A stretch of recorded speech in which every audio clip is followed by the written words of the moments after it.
80 miles per hour. We were Alvin Ailey dancers around concrete barriers. At 24 years of memories per second, I saw my life saved again in a flash, but ice had a different vision. It is uncanny how impossibility is always floating next to me. An 18-wheeler reminding me that I only have 2 chances left, a median and a semi, a snowbank of uncertainty. My life curtailed in a 4,000-pound figure skater. Amazing how graceful grace can be, crashing with no injuries. One, it was different this time. Caught unaware, serene in my confidence. I've done this before. Been playing Superman for so long, worn a fake identity until I have no identity. Kryptonite has no effect on me. I'm still falling, believing my wishes are wings, that dreams could be a parachute, but there was just a curve to catch me, to yank me from my slumber, to yank sleeping eyes, attended to oncoming traffic. And this time I get it, with headlights approaching, that all dogs may go to heaven, but we cats have to earn our way, that sleep and death are too close to be afraid of a sunrise. So in the morning, my neck is still stiff from pain and stress, and I wonder how many more times I can keep surviving roulette. I'm sitting still, tired of being a dying star hung in the nightscape. I want to shine again. I want to look into a mirror without uncertainty, without regret. I want to know there was 0 chances left, that this time I'll get it right, that I can love unencumbered, that I can live without regrets, that cats may have 9 lives plus 1 chance, but before I make it to 10 in vain, I just pray that my guardian angel decides to throw away her abacus.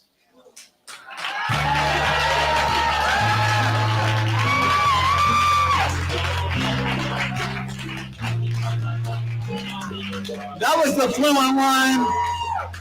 Y'all see why he's hosting our finals? That was the second poem, bro. You could have warned us before you went hard like that. All the poets are like, what's a fight? Do I have to do it like that? You don't, but you absolutely can. So y'all, like I mentioned earlier, we have a poetry slam season. Every time you slam, you get points that go towards your overall ranking. This season, we had over 100 poets compete in our poetry slams, and next week is our top 8. And those top 8 will be vying the Right About Now Poetry Slam champion. Being the only regular and consistent slam in Houston, there will also be the Houston Poetry Slam champion. And they will join 4 other members from this community to go and compete in Knoxville, Tennessee this summer at the Southern Fried Poetry Slam Festival, where we placed 2nd in the nation last year. That's right. So we're going to try to bring it back, y'all. Next week is the culmination of everything we've been doing, so you definitely don't want to miss it. And there's a reason I asked Fluent to come back and host after not doing it since 2016. So we're going to all experience that together for the first time. All right, audience, are you ready for the next poet? Bring them up, bring them up, bring them up. Y'all put your hands together for Rod Sanchez.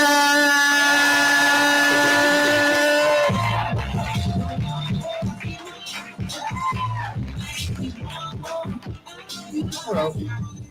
All right, so I wrote this last week and I was gonna perform it, but then they told me, oh no, it's not like a slam poetry contest. I was like, okay, and but I think today's a more perfect day to unveil it, since it's International Women's Day, and when we not only think of women but also of every human being with a uterus, a cervix, and a vulva fighting for equality today. Now, my goodness. This is my longest one yet, so bear with me. Dearest esteemed patrons of the arts, I may not be the utmost authority on the insurmountable intricacies of injustice, but over the past few years, I've learned enough to assure you that I know abuse when I see it. I know enough to proclaim that various crimes have been committed in and around the drum circle at the Houston Interchange. Under the absolute indifference of the Interchange Board, a man by the name of Eric has appointed himself to my vengeful eyes as a de facto deity of a cult. I'm most certain that when asked, he would deny either title, maybe both. You may accept this, my statement, to be but nothing more than a subjective over-exaggeration.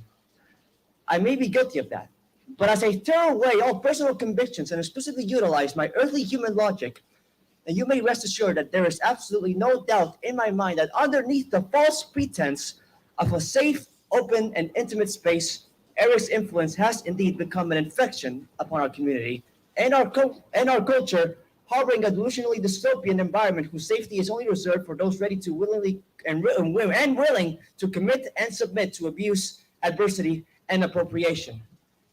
A good friend of mine was a victim of the first. Another good friend of mine was a victim of the second.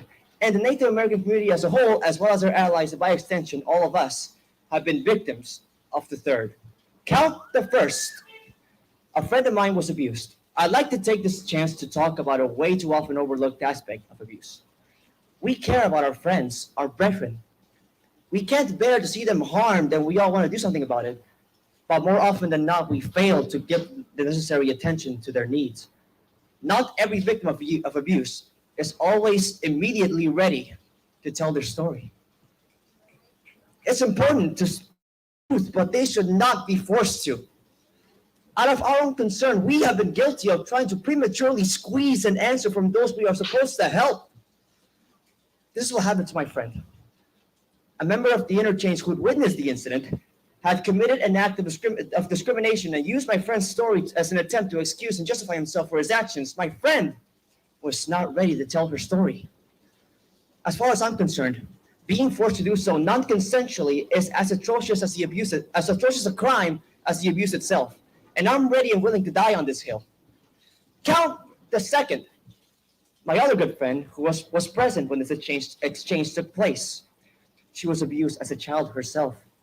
When she attempted to take action, she was met with adversity and violent threats from several members of the interchange, including Eric. As soon as I heard the facts once, I could already tell that this was a product of gaslighting and manipulation, not unlike what you would find in a cult. An infection that could have taken both of my friends away had she not been trained to fend off the threats presented to her throughout her life. I was frightened myself. Call me selfish, but the truth is that an act of abuse affects every single one of us as a community. Speaking of, count the third. Like I mentioned before, the drum circle at the Houston Interchange is billed as a safe and open space. But from what I've learned and gathered and collected, the event is nothing more than an appropriation of Native American culture, and that's not even mentioning the fact that all participants have been gaslit, manipulated, and brainwashed into either perpetuating non-consensual intimacy or simply trained into accepting it. If not acted on, Eric's actions will affect the city as a whole, as we risk losing our brethren once again to those misguided enough to pursue a life of non-consensual manipulation. Putting aside all of that, the biggest victim of Eric's abuse is Eric himself. All my sources seem to agree. By all accounts, Eric is not a healthy man. He's drunk so much of his own Kool-Aid that he is indeed dangerously close to losing whatever little bit he's got left of his humanity, if he had any to begin with. As I close today's account of local happenings, I pass this mission on to you. If you or anyone you know is connected in any way, shape, or form to anyone, absolutely any person of influence, be it government, enforcement, social media, or otherwise, I plead with you to aid us in our effort. Spread the word of this message to the farthest corners of our community, our city, and beyond, and get them involved. The board on the interchange has proven no help in this our endeavor, and thus are now, to my eyes, as it should be to yours, acting and willing accomplices as well as accessories to the abuse. Once again, I plead with you from the bottom of my heart that for the love of everything you believe in and all that you hold dear, please aid us in our plight and do not let this slide. For our children, our friends, our family, and our community, I plead with you. It's up to us to stop the abuse once and for all. Thank you.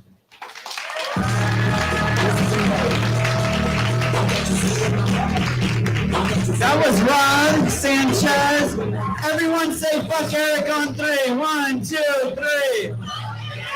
Yeah, man. Last thing this city needs is another rapey drum circle. We're not fucking with that. So thank you for raising awareness, Rod. We appreciate you. Audience, are you ready for the next poet? Bring them up, bring them up, bring them up. You'll put your hands together for Richard Enos.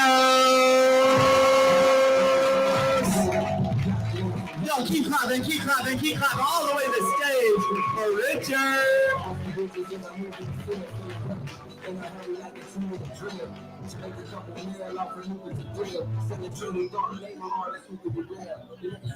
evening, guys.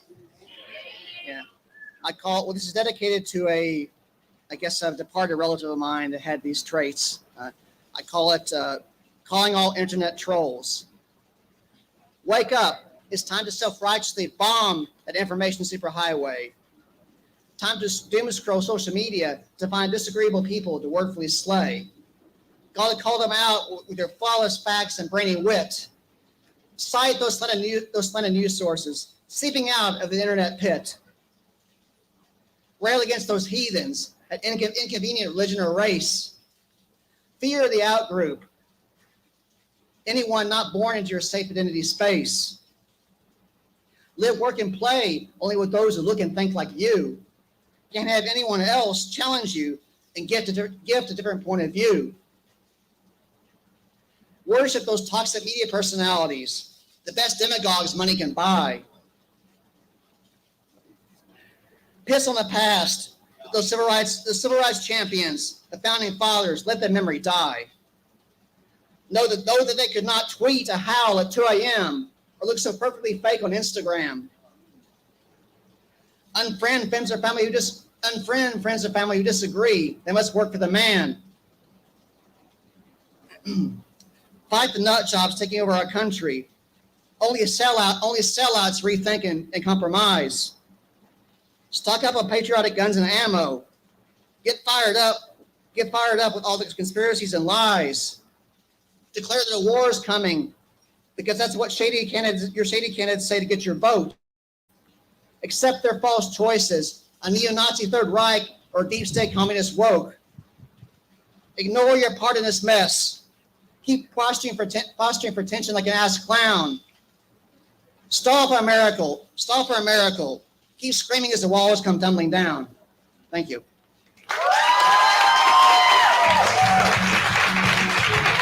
Yo, man, give it up for Richard one time. Yo, give it up for protest poetry. That's what I'm talking about. Audience, are you ready for the next poet? Please put your hands together for James Trotter. Keep clapping for the man in the cab hat. Keep clapping. Are you wearing 2 shirts in Houston? What the hell? Y'all keep clapping for James all the way to the stage. Yes, I am wearing 2 shirts in Houston because I will sweat and be tortured for 90s fashion, damn it. The 90s never die, damn it! Hell yeah! I'm a high school teacher, man. The first time I saw some students with some baggy pants, I just freaked out and took my lunch break to go home and get my Jinkos. I was like, fuck yeah, I knew we'd be back. Just a matter of time. Y'all make some noise for all the poems you heard tonight.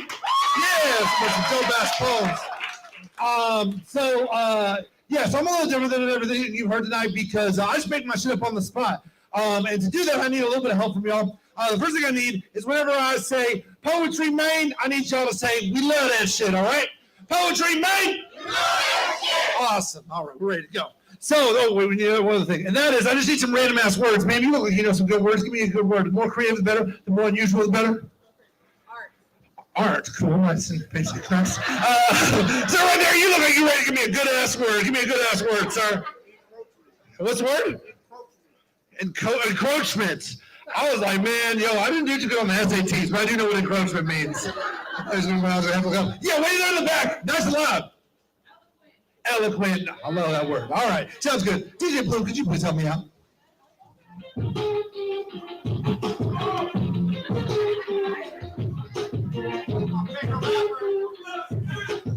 JJ's my favorite rapper too. Poetry, man! I said poetry, man! One last little hit, one last little bit. I said poetry, man!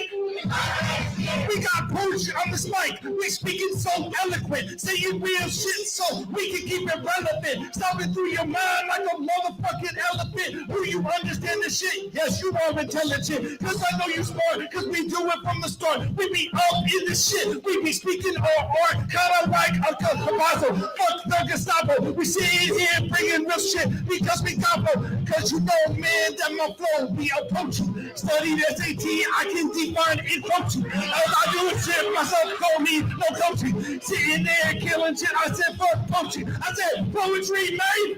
I said poetry, man. One last little hit, one last little bit. I said poetry, man. What's up with DJ Boom, y'all? Appreciate you, thanks.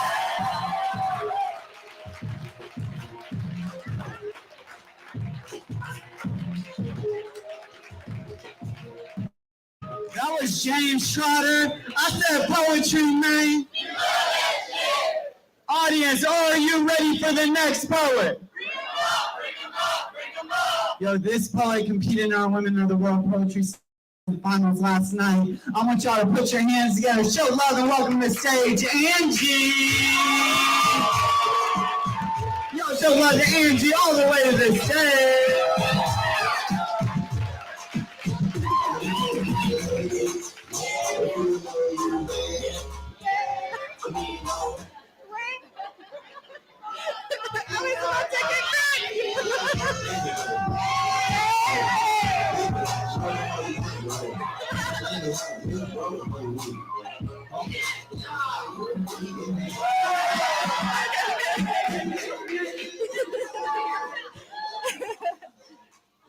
Hi guys!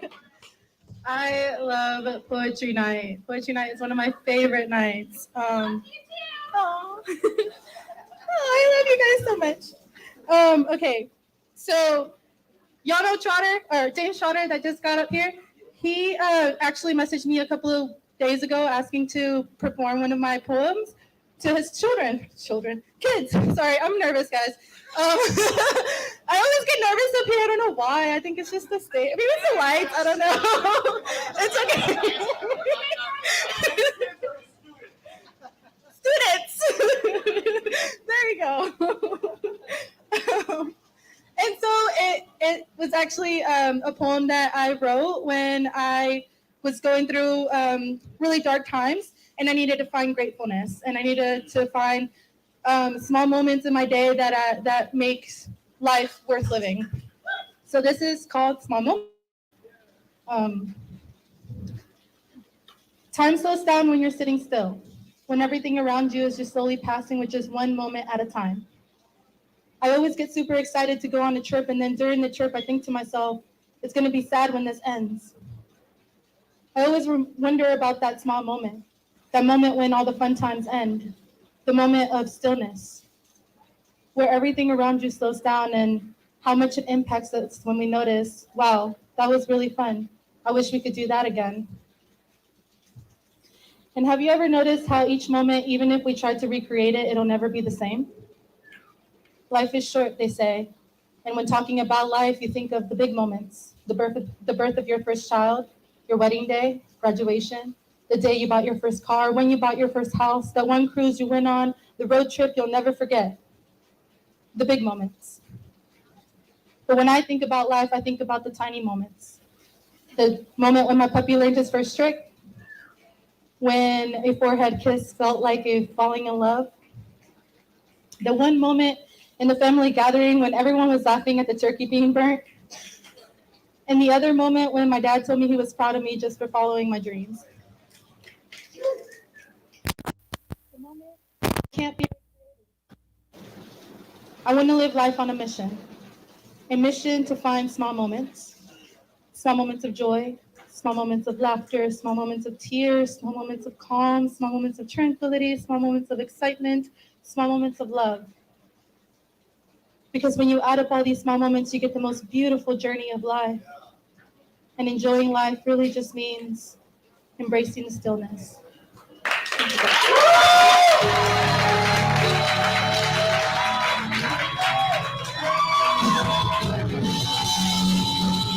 That was Angie. Can we make some noise for little moments of gratitude? Yeah, man, shit's the best. Thank you so much for sharing that with us, Angie. All right, y'all. Audience, are you ready for the next poet? Bring them up, bring them up, bring them up. This poet was also in our Women of the World Poetry Slam Houston Finals. I want y'all to show energy, show love. Show energy, show love for the next poet coming to stage, Serotonin.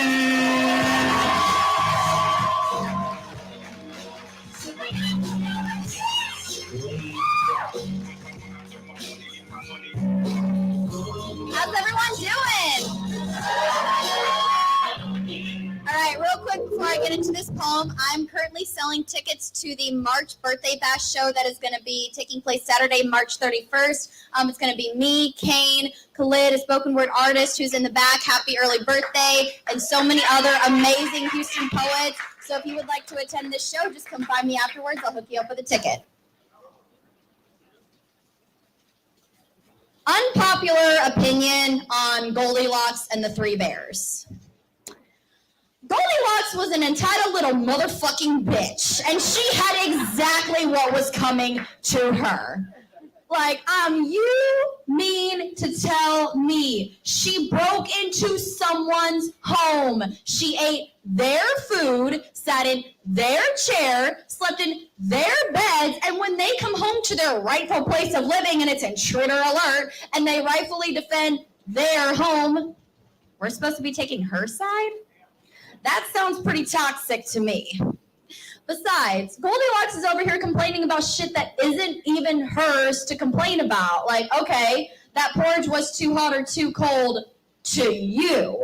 That bed in that chair was too hard or too soft to you. But to the bears, that's exactly how they like their stuff, you see?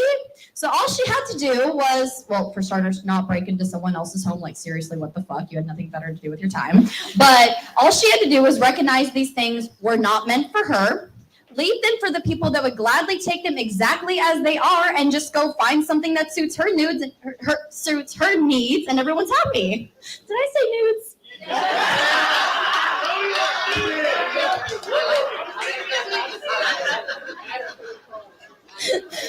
Rewind on that. That suits her needs, and everyone's happy, right?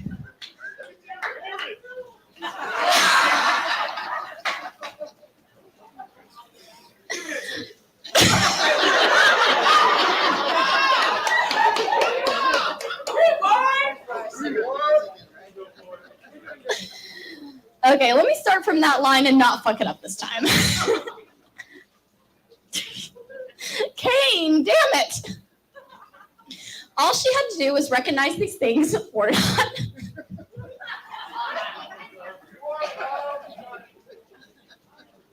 This has never happened to me before.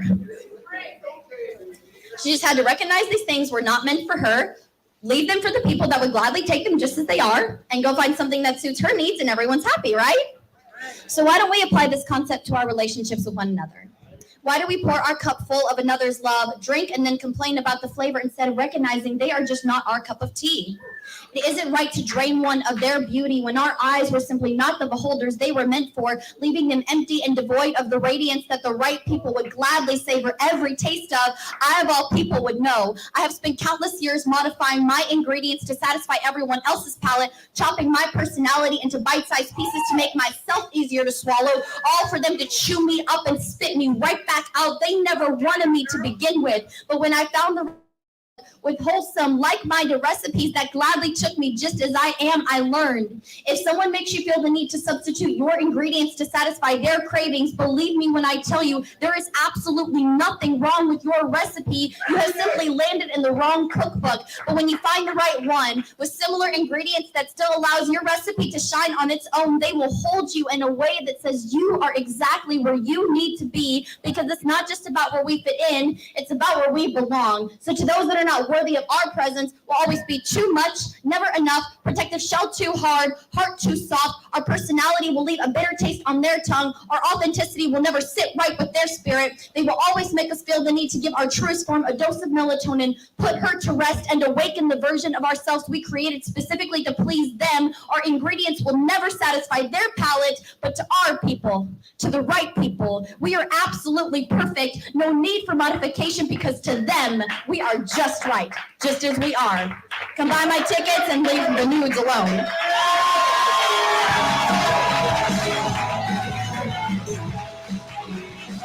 That was serotonin. Happy birthday, Khalid.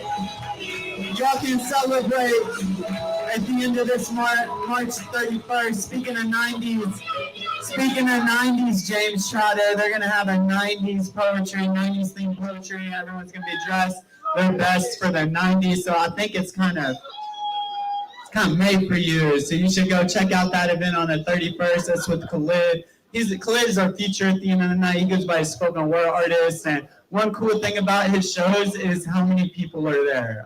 It's really, really insane. I think they're going for 1,000 people at a poetry. What is it? They gonna be lit, all right? So go get lit, go light some candles. On the flip side, Goldilocks' story makes a whole lot more sense now. Sleeping in the beds didn't make sense, but maybe if she was sending Papa Bear some nudes, makes a little bit more sense. A part of that story been missing. That's why we can't censor books in school. It gets us the wrong story. We don't understand things. Anyways, that's enough of me cutting out. Audience, are you ready for the next poet? Y'all put your hands together for Janelle G. Y'all better clap for this poet. All the way to the stage for Janelle.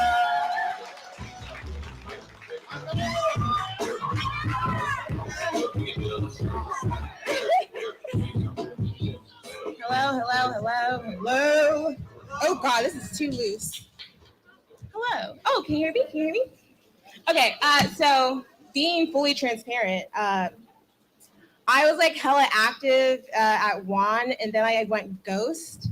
And it was because I had like these intrusive thoughts telling me that I wasn't shit, that there's no possible way that I could be friends with any of these amazing poets.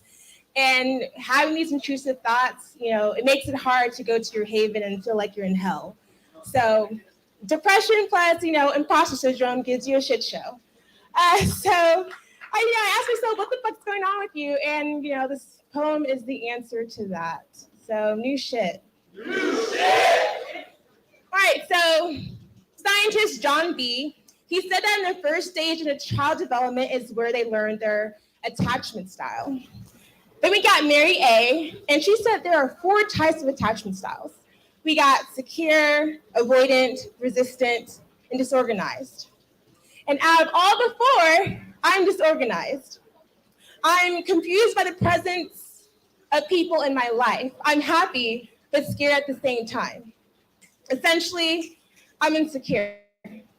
Now, not insecure like Issa Rae, but insecure as in not being sure of my place in people's life. Constantly asking myself, is it okay if I wave back? Is it okay if I hug them, or will they hug me back? Do they actually really like me? Are they really friends? Are you sure I don't have their number? I'm insecure, but not like the Insecure by Jasmine Sullivan featuring Bryson Tiller. Insecure like not being sure if this world wants me in it. Like still asking God if I'm needed, even though he answered by failing my 3rd suicide attempt. Like asking Christ if he still deems me worthy enough for him to have died for my sins, even though I am forgiven every day.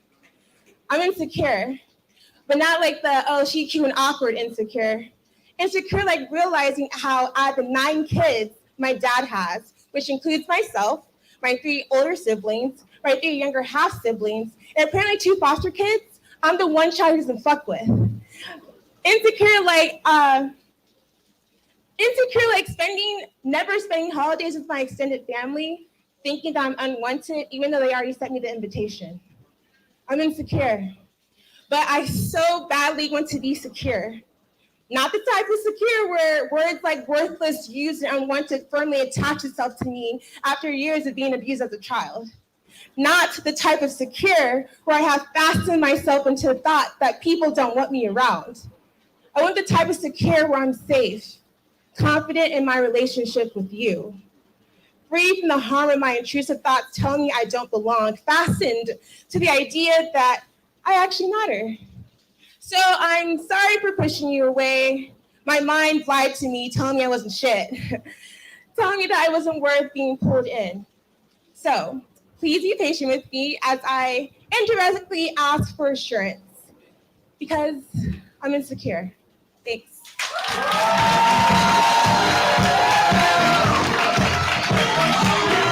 That was Janelle. Can we make some noise for being insecure? We've all been there. Yo, I want to piggyback off that poem, Janelle. I just want to say everyone is welcome here. Literally, everyone is welcome here. And here's the trick. This is the trick. How do I belong? You just show up. And you just keep showing up, and you show up, and you show up, and you show up, and you show up. And for example, James. Where's James Trotter? He just kept showing up.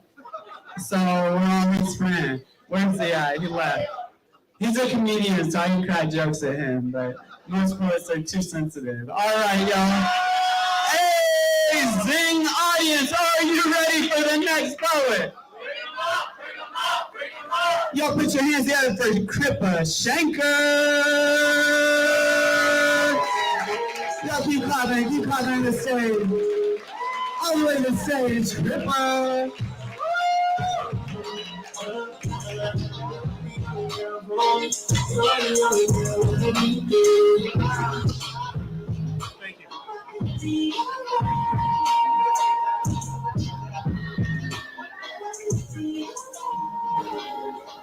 Y'all hear me? Yes. Cool. Been told I walk and talk like an artist. Find me on the internet or after the show. Right about now. I have no answers, but I do frame many questions. First and foremost, is change dead? Because I only see it anymore when I've spent a whole $1. I've come to you before, but tonight, for a moment, I feel like speaking to an audience from my soul. My name is Kripa Shanker.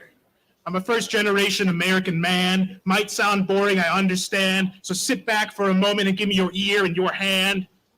A while ago, the West headed west and took land from native clans, but thank God they didn't find my grandparents' India as planned. The British later did that, and when the Queen died, my first question was, when will my people's home get those crown jewels sent back? And mark my words, there is precedent for that. Yet my people would rather compete for the same job at big-name companies and hospitals as opposed to collab. They leave for grander pastures and positions instead of taking a stand. But I'm different. I'm fighting for my home. Just take a look at me besides the words in my poem. I was born in northern Michigan on the 4th of July. The great state of Texas is where I choose to reside. But after 9/11, I feel like I grew up in the crossfire of doubting how American we are and why. I seem to always find reason to fall asleep and hide. Not sure if that's because I like dreaming or not being alive. Or maybe because I'm just too woke. Long time since I've been afraid to die. Maybe I just need to find a stage and a mic. You see, first generations, we are only given the jobs that others are either unwilling or incapable of doing. Well, I don't see very many good movies. Just a sea of repurposed quotes, scenes, and books we've almost forgotten. Tom Cruise doing cartwheels on a space shuttle for tomatoes already rotten. Pretty lights and nice bodies in motion, more concerned with appearance than being. So instead of working at the docks or becoming a soprano with a plan, I elect to do that. You can't expect to be the future if you intend to repeat the past. I'll share stories of morals and facts instead of pumping gas, fixing computers, or elongating the very lives of people who won't even wear a mask when asked. The Nazis were the original anti-vaxxers, claiming a Jewish conspiracy, never forget the past as I dropped some polio facts. Back at that time when that meth head stole Chaplin's mustache and wrote a manifesto, no less to wear his own gas mask. But like the black and white pictures we romanticized back when immigrants had accents, and we would clap, not laugh, I might add. People like me should be praised like the cowboys and settlers we see on screens. Paramount, where are you at? The final frontier is in front of me. It is on TV and in the palm of your hands, broadcast straight into your lap like a membership at WAN. Yet instead, we focus on the noise of a few, usually talking as if they knew what it is to truly red, white, and blue. And I feel for women above all else. Because when I look all around, they are the majority, but they aren't treated like one. The majority of people in this room and on this rock are women. There, I said it. We live in a democracy. There, I said it. Forget if you dedicate a month or a day to appreciate because it's not enough, you sound insane, because equality should be a policy, not a holiday or a cake. And when people talk about race these days, they only really talk about Crayola colors and shades of gray. And if that's the case, so dare I say, the majority of this world isn't blue or green, it is brown. No light is as vivid as the darkness that it came from. No brown is as bright as this shade that I'm made of. But I must venture into darkness to become my brightest, for we all know struggles and pain. I'm just a boring straight male crying colors, tired of driving by flags at half-mast and wondering why, for no good reason, somewhere out there, another child died amongst us. It took 10 years for kids to forget CDs. How long until they forget gasoline and safe living? Yet I'll burn for you. I earn for you, even though we still paint Jesus like Kanye and Jared Leto. And I'm not sure if the first slave was a king or if the first king was a slave, or what even angers me more. The clickbait, the clapbait, these cookie-cutter poems, the scenes we are still living. Or maybe it's the silence I've known every time I'm finished sharing my poems from my phone, speaking to an audience from my soul.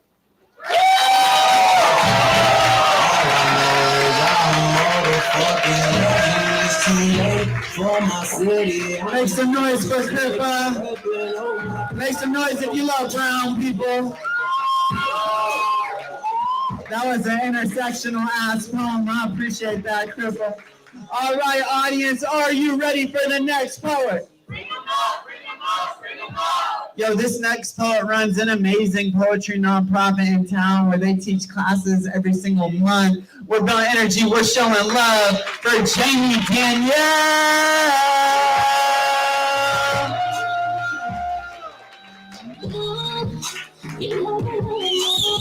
Everyone say rewind. Audience, are you ready for the next poet? Yo, this next poet, if you like what you hear, will be competing in the Right About Now team finals next week, next Wednesday, 3:15, right here at Avant Garden. Y'all put your hands together for Kane. Y'all show love for Kane. You can do better than that. I know he's wearing a Texas shirt, but you can show love.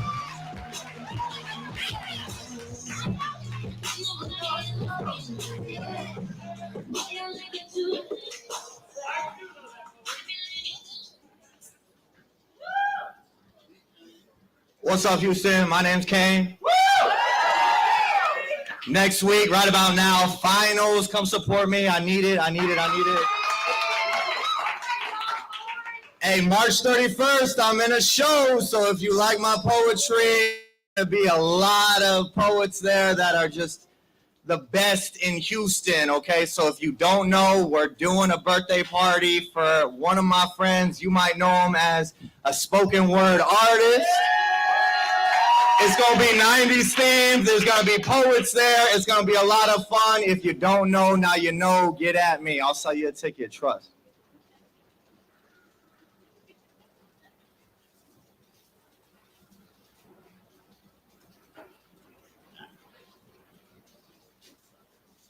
This house is so old. Do you think the church ever had a childhood with all these pew, pew, pews? Now, when I was a child, they chucked a chunk of church into my chest until I chose to choose their choices. And I've always considered this clergy to be atrocious, but where else does Chisel stand a chance? And now I'm choking on a chapel that challenges a change? Chains away a child charged with trials and tribulations? Damn, does a crisscross Christian ever trip on his own treason? When we were children, we never dreamed of this shit, and trust me, we dreamed a lot. But we never called it praying, no. A prayer, that's something you want. A dream, that's something you have inside you, and you can't pray when your hands are always in fists. My goodness, what's a God to a galaxy too guilty growing to grieve in a garden with Gabriel? Confession. I do not believe in God, but there is something holy about my mother. My mother, who art my heaven, hell yeah, be her name, her kingdom come, it will be done on earth, I'll give her as it is in heaven. I don't even believe in spirits, y'all, but somehow I know that deity will be around forever. But speaking of forever, the Bible doesn't mention her. How come there's no homily that honors her? No, can I write my own script? Sure. To my future minis, I'll preach as much about my mother as a mass will make amends for. I'll whine to my little grapes about daily bread until my mother's message tastes a lot like Sauvignon stomped with stained glass. My mother, she showed me a symphony orchestrated so unfamiliar, so I'll teach my future children to be okay with hearing choirs so unfaithful to themselves that they don't recognize their own organs. It's okay. You must always forgive you your trespasses. Fuck a fence. Go find a faith inside a fortress. This house is too old. If Jesus was a carpenter, then there's no reason why I can't build a new church inside my heart. Homily starts at home. Come, you in communion. Confession. The only honest prayer I've ever made was the one where I prayed I didn't have to pray at all. Damn, it always sounds like I'm praying to myself anyways. An empty urn never heard a hollow heaven with so much echo, echo, echo. Who's the real God anyways if I'm the only one who's always listening? I will train my children to choose a church that chimes to their own chakra. Preach a path that points to progress. Pronounce your pupils into priests. If God has pushed a point across you, then why not pray to your own pulse? No, my New Testament says on the next morning, the God in me said, let there be a pat on the back. And I woke up to a heartbeat. I did not come from someone else's rib. This church of a chest had the faith to take my own breaths. And the God in me said, let there be an open window. And I agreed to exhale. And every sigh after that was followed by a breath of fresh air. All hail. An inhale. Allow hell to exhale. I'll teach my future babies that if they can learn to believe in the blessings of their own breaths, then they will find a faith inside themselves that will never be forgotten. A child should never choke on church. We'll build this house together, one breath at a time, a chapel that chose to let a child breathe.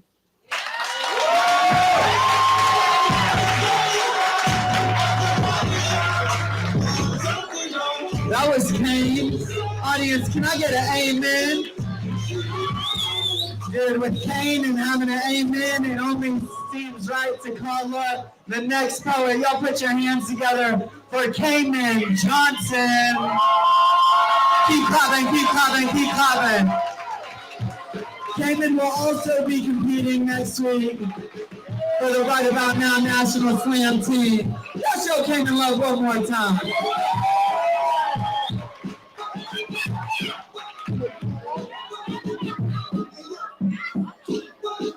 Hey y'all, how y'all doing?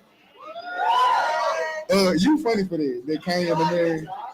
Yes, by the grace of God, for real. My wife's sister, she works at the Yes, bro. Yes, the little girl put me on blast, and then my manager heard it. Then, yeah. But I'm still employed by the grace of God. But yeah, and it was a true story. Well, never mind.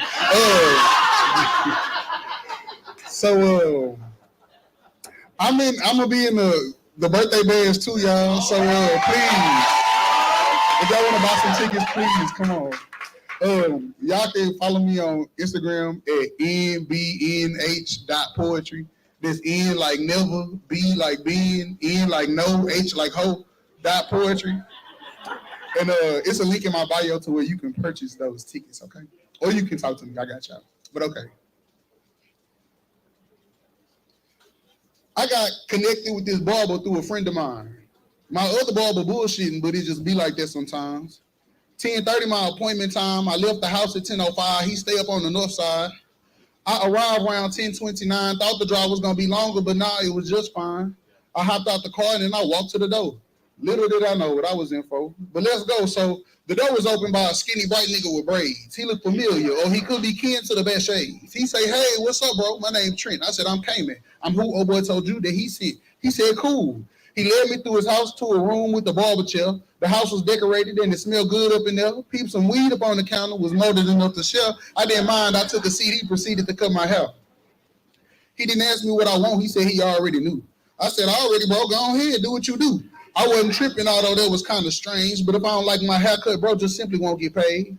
He asked me if I had plans for the rest of the day. I said, "I'm chilling till it's time to go to work later today." And I really interrupt him, but abruptly he say, "Hey, Siri, play Closer by Kareem Bailey Ray."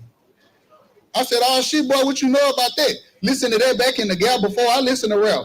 He said this dude had put him on back in school. I said, "College, where you went?" He said he went to TSU. But only for a few semesters, he ain't do too good. I looked him in the eye and told him that I understood. But timing is divine. If we meant to finish, we would. He stopped cutting. I smell smoke. This nigga done lit a wood. Hit the hoe a few times, then pass it to me. It's like the free glass of wine you get when they do your feet. And I thought I'd be a bother with how hard I'd be coughing, but he ain't minded at all. While I was smoking, he was talking. And as he cuts, he spills his guts like he busting down the guard in the backseat of a moving car. Told me his dreams and nightmares on some Meek Mill shit. And I don't know if it's the weed, but I start to feel that shit. He said his mama went to jail, so he was raised by his granny, and daddy been a hoe, don't really know that side of his family. Said the best thing he ever did was leave the hood. Where you from, bro? Southside Chicago, Inglewood. He said his brother had the bang, but they just knew he wasn't a goofy, so he stuck to the producers, hooping and making music. Then the offers came soon after the death of his brother. Spent a semester at U of H, then transferred to Texas Southern, where he learned a lot, even though his grades were slipping. He said he had the hardest time just trying to pay attention. Then he spun me around. I passed him the wood. I peep in the mirror to see how he doing. My shit looking good. And he said the way I sat and listened was kind of like the police. I said, "My nigga, I ain't much get a chance to speak." He said, "My bad, shorty, tell me what you be on." Then I give him a synopsis that didn't run as long. I said, "I'm from here, born and raised, then grew up on the East. And at this stage of life, I'm really big about my peace. And I hated school, so I moved off natural wisdom, grew and maintained a disdain for capitalism. And despite all of the trouble and the pain I was given, I'm still blessed to say I'm a product of Southern black women and niggas understanding that they gotta pick up the slack. I say that because my stepdaddy gonna always have my back. Big titty baby always laid up under his mama. And I grew up in the church. I'm still unpacking that trauma. You don't even want to get me started," he said. "I could still feel the welts on the back of my leg from the beatings that I got from a belt or a rod. When my granny say she whooped my ass in the name of God." I said, "You must ain't never reconciled with your inner child. Ever tried to forgive your granny or yourself? That shit ain't easy, and honestly, it may take a while. But believe me, it's conducive to your health. Niggas love boasting about how much shit don't affect their ass, not knowing they prolonging the feelings that need to be felt, because them emotions will come back to bite you in the ass. So deal with them before you end up getting dealt."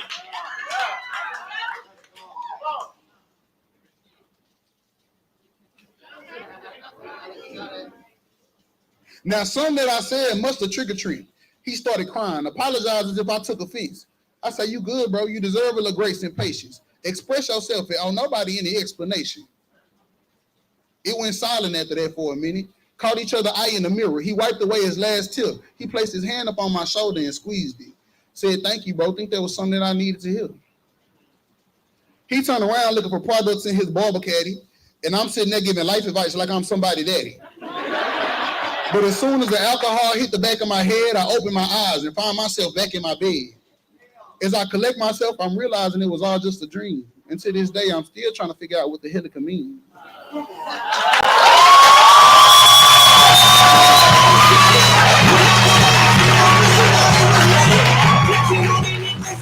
That was Cayman.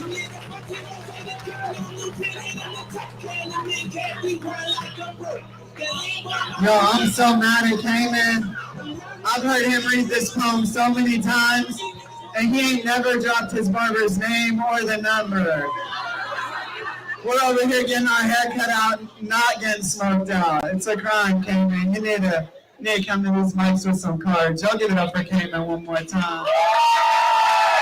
Can we give it up for Southern Black women one more time? All right, audience, we did a rewind on this poet. I'm going to bring them back. Audience, are you ready for the next poet? Y'all put your hands together for Jamie Danielle.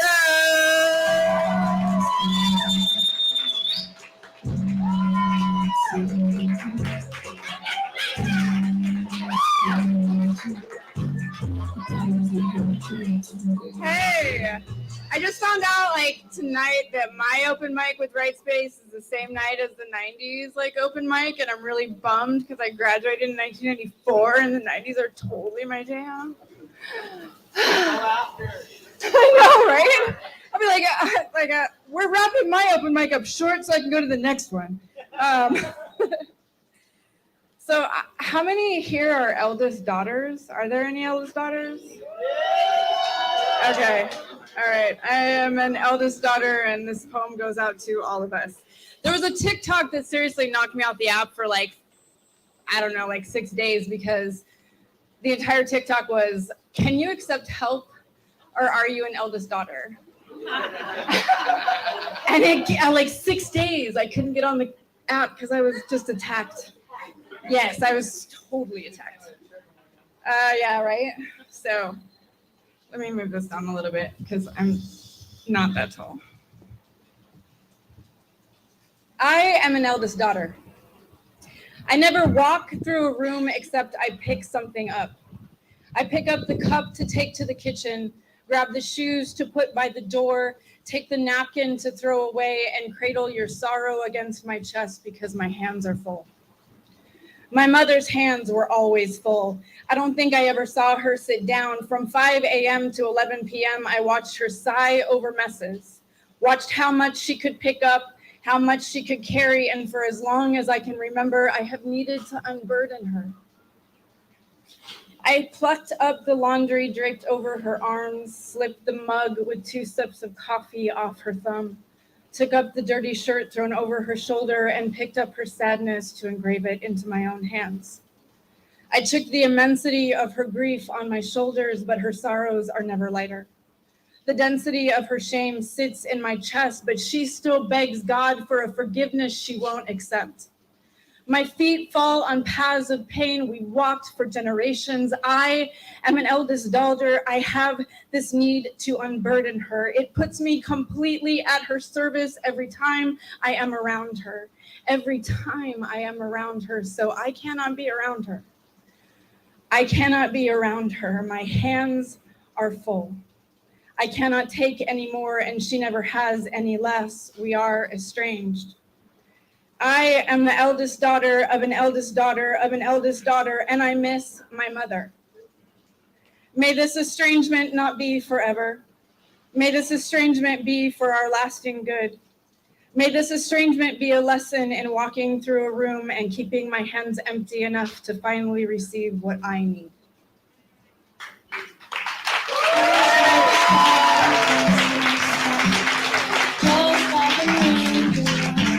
That was Jamie Danielle. Can we give it up one time for eldest daughters? Can we give it up for big sisters? All right, y'all. So that's the first half of our open mic list. And we're at my favorite part of the show called the selfie break. Everyone say selfie break. So one thing about us is we're not just a poetry show you show up to. We're a living, breathing community of poets and poetry lovers. We actually have a membership online of more than 350 people from all around the world. Every single month we offer free writing classes. We offer writing challenges throughout the year. And if you're a member, you get discounts into this show. Instead of paying $10 online, you wait till the door and it's $7 at the door. And it's only $5 a month to be a member. So if you're interested in joining us, I definitely recommend that membership, especially if you want to write more poems, if you want to work on sharing your story. It's a super, super dope community that we've fostered. Outside of that, one thing we like to do every show is the selfie break. So like I said, we're a community of living, breathing poets and poetry lovers. And how we like to celebrate that is with our selfie break. So here's the challenge. We're going to have 30 seconds, and DJ Boom is going to drop a song for us. Your job is to get up out of your seat, introduce yourself to someone who you have never met before in your life. Ask them if it's okay to give them a high five. If you don't do high fives, do an air five. If you don't do air fives, do a peace sign, and take a selfie with them and tag us on social media at WAM Poetry. WAM Poetry. DJ Plume, you ready? All right, audience, our selfie break is going to start in 3, 2, 1, go.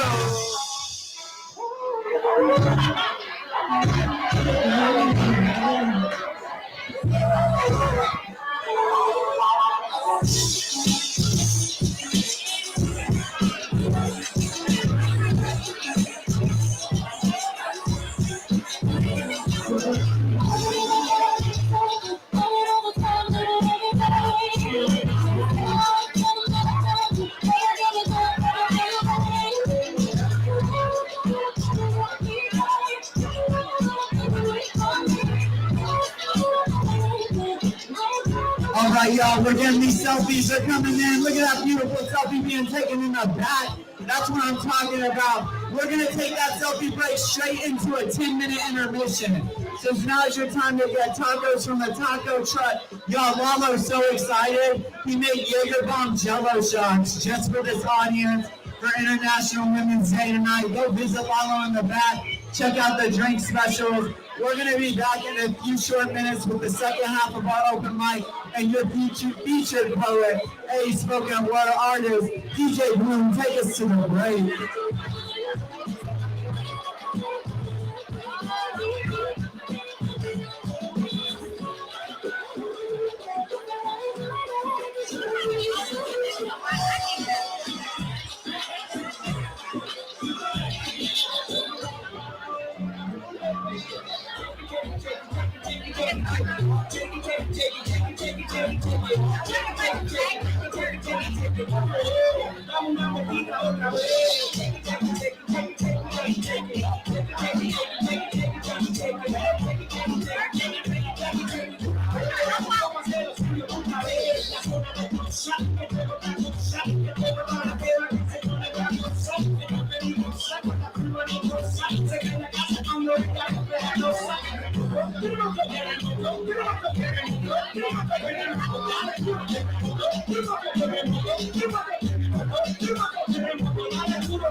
shit. Think they ready for this shit.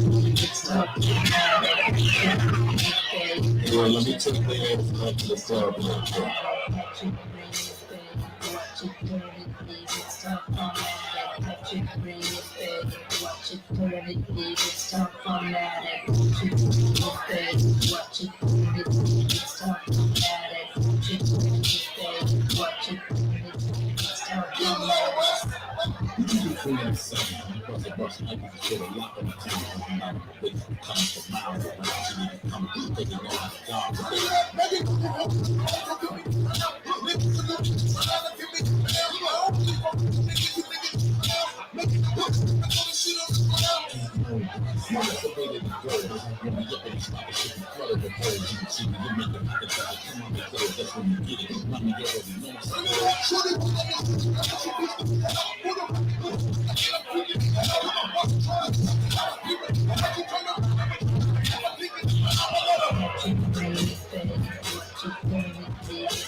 Don't leave me lonely.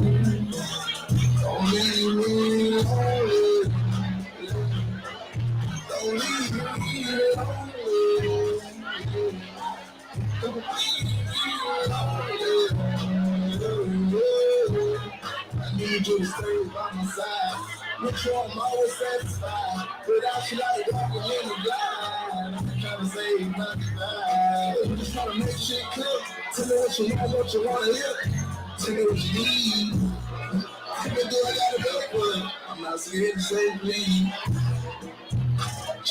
Who gon' love you, brother? Who gon' fuck you, brother? Who gon' make you scream? Who gon' make you scream? Ain't nobody. Search you, brother. Love you, brother. Love you, brother. Love you, brother. She tried to fuck another, find another love. You say the dick is nothing. You know I really does. And I say, check it out. That pussy for me and I'm a tired by it. I'm a ride by it. I'm a slide by it. I'm trying to cry by it. I'm trying to do try by it. Leave me alone. Don't leave me alone. Don't leave me alone. I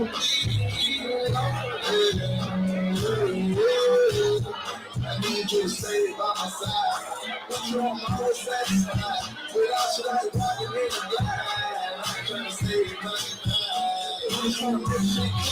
Tell me what you want, what you want to live. Tell me what you need. Baby, do I gotta be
Take me back to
All right, y'all, this is our 2-minute warning. We'll be getting started with the second half of our poetry show, and your featured poet at the end, Khalid the Future, a spoken word artist. We'll be getting started with the second half of our mic in just 2 minutes.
I say Mike, you say check, say Mike.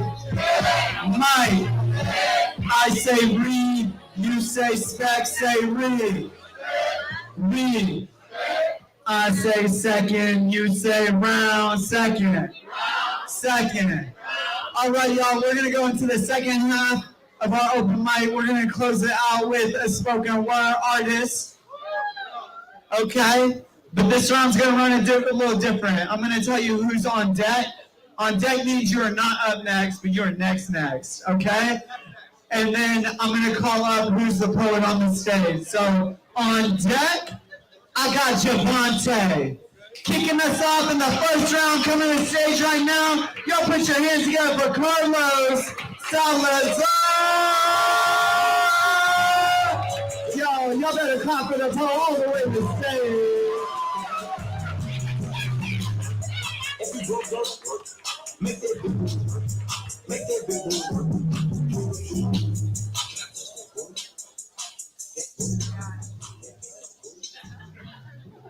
I've always been loved in hindsight, and it has taught me that poetry is much more sacred than sex.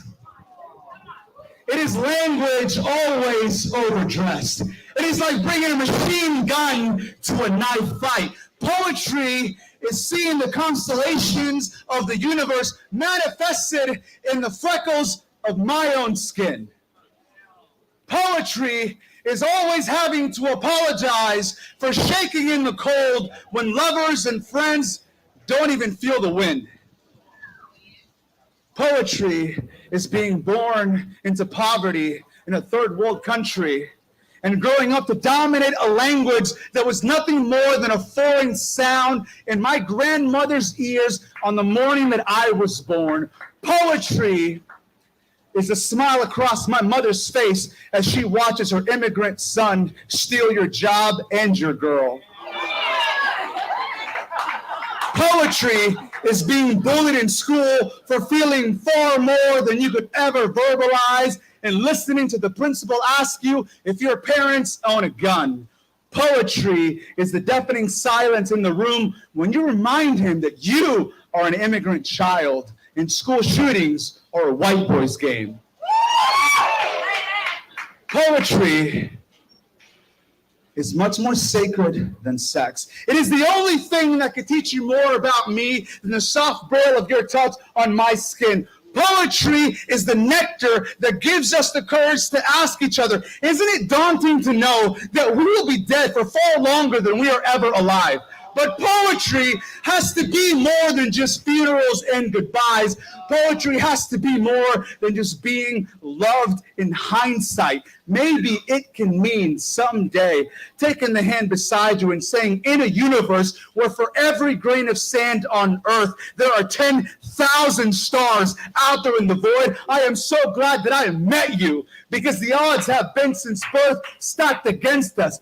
Poetry is knowing that it is far better to be understood than it ever could to be loved.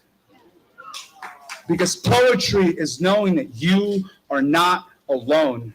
It is extending your hand in the darkness and letting a stranger know that if their knees feel weak, yours can be the hand to hold. Because poetry is nothing if not all of us simply fumbling through the dark, walking each other home.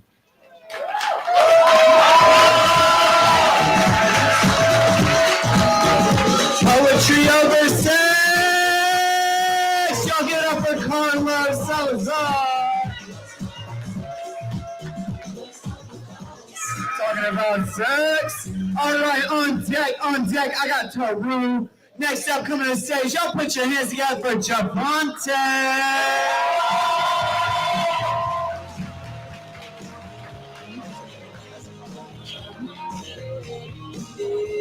Bring it down just a little bit more, How's everybody doing tonight? That's good. My stage name is UCJ. The UC stands for transparent, and it's also an abbreviation for my clothing brand, Unconventional Masses. I made this hoodie as part of my Halloween collection. It's no longer available, but we should be bringing it back next Halloween. We should be bringing it back and better. But also, if you really want to find out, I got stuff in the trunk. Just catch me before you leave, and we can get it going, for sure. So first and foremost, like I was saying to someone else, I appreciate the mic because it is a lot of our therapy. And the thing about us being us creatives, one thing that makes us creatives is we derive from a lot of darkness and with a lot of troubles and hardships. So embrace that as it makes us who we are. As well, it seems like me and Cryptic poems always line up. So my poem today is called Contradictions of Intoxication. It's an old poem based on talking to myself, but it's relatable if you've been in any intoxicated state for too long. All right. Constantly going out with your peoples and getting turned and drunk is temporary fun, but that is not healing. Same for the cliche, desperate, mediocre endings. Lying for some feeling, fucking for attention, denying what's really within us. We're hurt, sad, upset, confused, and I'll be the first to say it. It's a temporary crutch but can lead to a permanent bed to which you lay in, so let's look at the bigger picture. Making poor decisions, hoping that the process is quicker, is dangerous, denying feelings, grieving with liquor. It's ironic, the same thing that calms me puts me on edge.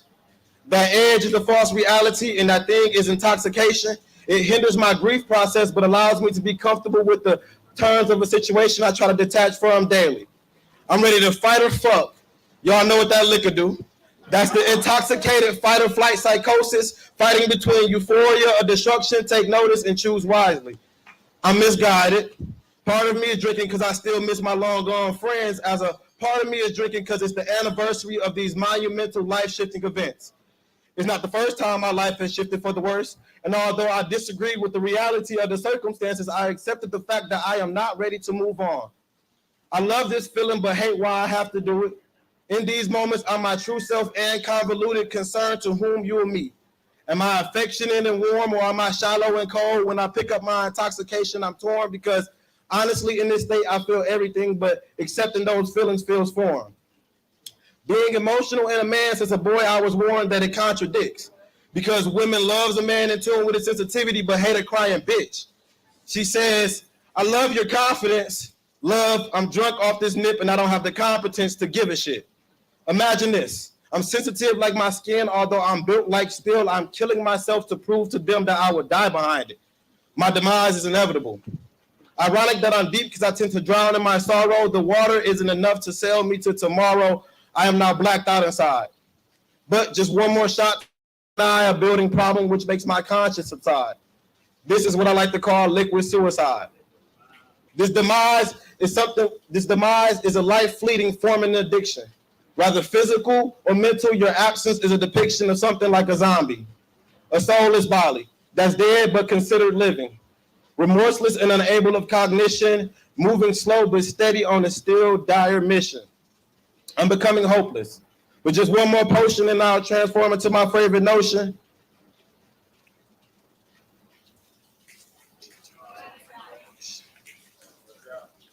Nope. One more potion and I'll transform into my favorite notion. It's scary. It's not Halloween, but it's scary because I wear a mask and I'm a trick for my adult treats. I went overboard, but I am not at sea. They don't notice that the persona they love is lonely, depressed, and drowning in anxiety. I feel weak, but off this drink, you will never notice. I can't show it. I don't know how to show it. I'm too fucked up to know where this is going. We sip this drink because of our emotions. Addiction is a choice until it's your motives, highs and lows, or your constant motion. Figure out the real reason you chose to dive head first into that ocean. Cheers.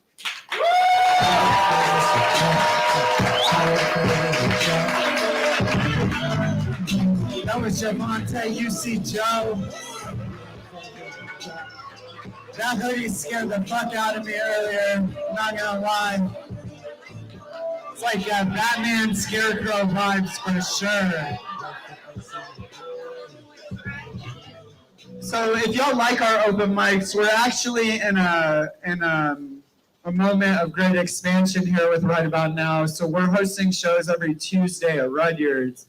If you haven't been to Rudyard's, Rudyard's was ranked as a Houston Top 100 restaurant by the Houston Chronicle, and they have an awesome upstairs venue that we've been running shows at. And then if you don't get on the open mic this week, we're having another open mic next week in Katy. There's a brand new steakhouse. It's the second steakhouse in Katy called Park Place at the Boardwalk. It's Katy Mills, plenty of parking. They don't tow. It's Katy sounds far if you live in the Loop, but if you live on the west side, like me, it's actually closer to where it's going to be. So if you're interested in turning up with us on an open mic on St. Patrick's Day, definitely check it out. All our events are every week. They're on our website, wampoetry.com/events. And then we are here every single Wednesday. Next Wednesday, we'll be having our finals. But before we get to our national team finals, I got more poets on this list. So on deck, I got Saji Sammy. Next up, kind of Mike. Y'all put your hands together for Taru.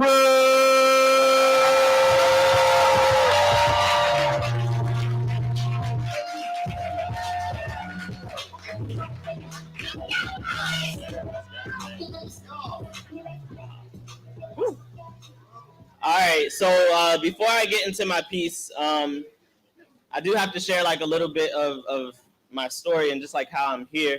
I'm from DC originally, but I've been living in New Orleans like the past, DC, cool. But I've been living in New Orleans for like the past 2 years. Currently, right now, I'm actually biking across the country. And when I say biking, I mean I am pedal biking across the country. And so I started in New Orleans maybe like 3 weeks ago. Ultimately, I'm headed all the way to Seattle, Washington. And so I have a long ass way to go. But this poem is very new. I wrote this 3 days ago. And it's about the journey. I woke up this morning with $61,200 in my account.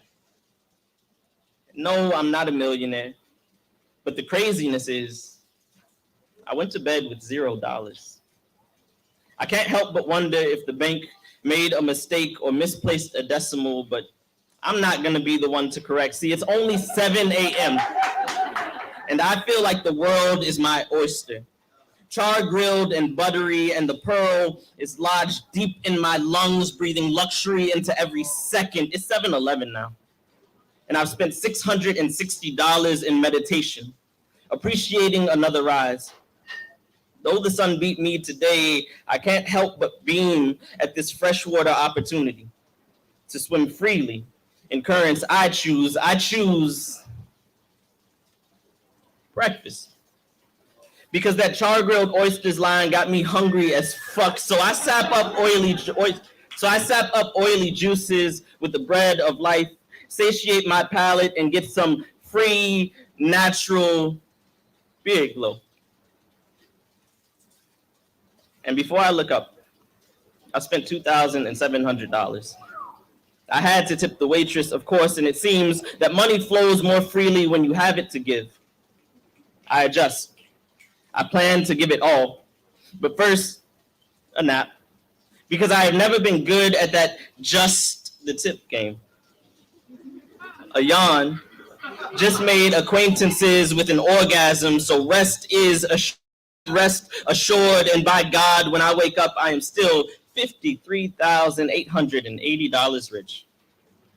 In the past, this would be work time. And I would have clocked in 32 minutes ago. But today time is on my side, so I hop on my bike and pedal. Cycling thoughts of concurrent capitalism, switching gears on the decline, stop spinning on their axis. If my body is a means of production, what am I producing? I break at the chirp of a bird and smile. Sweat. For one, I produce sweat and lots of it, a visual confirmation that effort is being exerted in distance travel. Distance. For two, I produce distance because I have never ended a day the same person who started another tweet. And so I start back to the cycle. Wheels rolling over gravel and broken glass, through grass to dirt paths, and my body keeps churning. Cogs of the brain interlocking with calf muscles, pulmonary pulses prompting the next exhale, movement, says the system. And so I move to some undetermined end until the factory says otherwise. It is 1:23 now, and I'm just pausing for lunch. My account reads $38,220, but I am learning to pay less attention to the digits and more to the moments spent. The cells refuel, batteries recharge, and so again, it is back to the old dirt road, rolling over hills with stubborn resolve, kicking up clouds in my wake. I suppose all dust settles somewhere. I do not know yet where I am meant to settle. That's why I keep pedaling and pedaling. That and movement, says the system. The pearl has worked its way up to my trachea. I find myself reciting poetry to open air, as if art can echo in space. In the sea of my stomach, oysters reminisce over their native waters. I take a swig to give them life, to replenish the store, to continue the cycle. The sweat cannot stop. Not yet, at least. The factory is slowing, but the cogs still mesh gear shift. In the race against time, the only win is a truce. I wipe away sweat with a white towel, but do not throw it in. The calves demand more distance, even if only to feel the pain of accomplishment. This time, silence initiates the break. If you listen, everything speaks for itself. At 6:35, the sun is yawning and all of nature falls drowsy. There's less than $20,000 in my account now, more than yesterday and enough for all today desires. The wheels have stopped. The gears have stopped. The factory has stopped. A smile that mirrors the sky. Joy. I produce joy. My inhale makes acquaintance with a gust of wind, circulating dust that's already fallen. I don't belong anywhere. I belong everywhere. Darkness lays a thick blanket over the day. Time folds on itself, overlaps, engulfs, forgets. There is $5,580 left in my account, and I cannot spend it all. The pearl lies at the base of my feet now. Tomorrow, just maybe, I'll beat the sun. Thank you.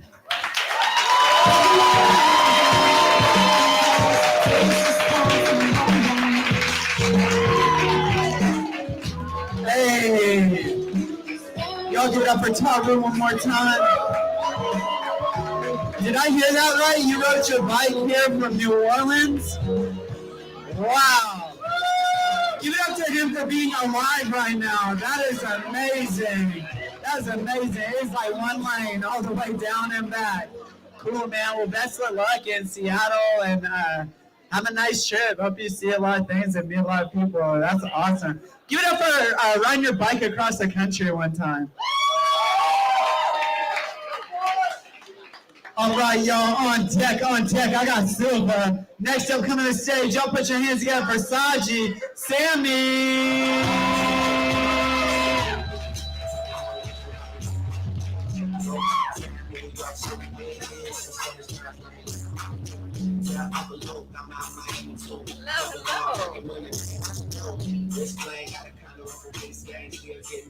Hello. Can y'all hear me? Yeah? Okay.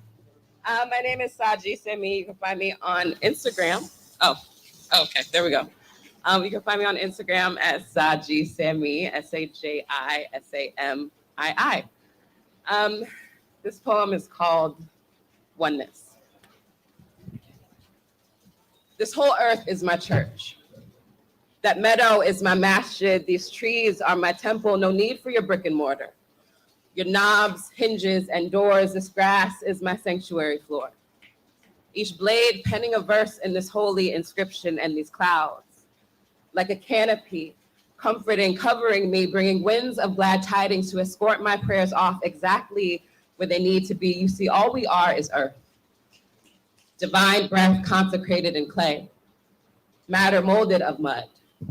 Mountains of men, metal, rock, sediment, and semi-precious gems. This is where the birth of my bones begins. This is why my flesh flourishes like flowers in full bloom. Each cell created on a frequency to keep this vessel in tune. This earth conceived me. and will one day be my tomb. See songs like scripture soothe my soul, water warm like the womb, and then a reaper. Just in a different design, because nothing ever truly dies. We're just shaped and reshaped, decomposed to regenerate, fashioned in a different form, living a different norm, eternal in essence. Although the physical is gone, our presence is still present. Will you feel my words whispering in the wind? Will you feel the softness of my caress in the breeze? Will you still know the warmth of my love in the sun rays? Know that I am thriving in your blood. See my beauty in you with your own eyes. I am here as I am there. I am now as I am then. I am flesh as I am alive. I am ancient as I am divine. I am old as I am new. I am as dusk as I am morning dew. I am as me as I am you. Thank you.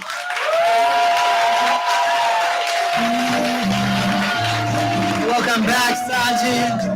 Y'all give it up for Saji Salmon one time. All right, y'all, on deck. On deck, I got Brianna the Anomaly. Next up, coming to the stage, y'all put your hands together for Silva.